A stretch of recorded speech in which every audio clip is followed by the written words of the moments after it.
বাংলাদেশের সবচেয়ে বড় গেমিং কন্টেন্ট ক্রিয়েটর গেমিং তালহাকে খুঁজে পাওয়া যাচ্ছে না। আরে তালহা ভাই, আপনি এই জায়গায়?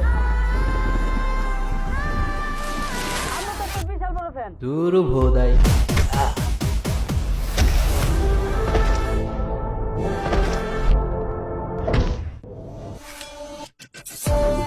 যা করলি জীবনে উপরে গেলে জীবনে। बेटे को हाथ लगाने से पहले उसकी भाई से बात कर।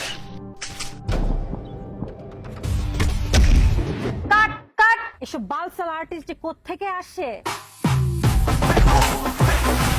গেম তো ভালোই খেলছিলি ফারুক, বাট একটা জায়গায় ভুল করছো। কিরে আলার বোন, this is not the end, খেলা তো কেবল শুরু।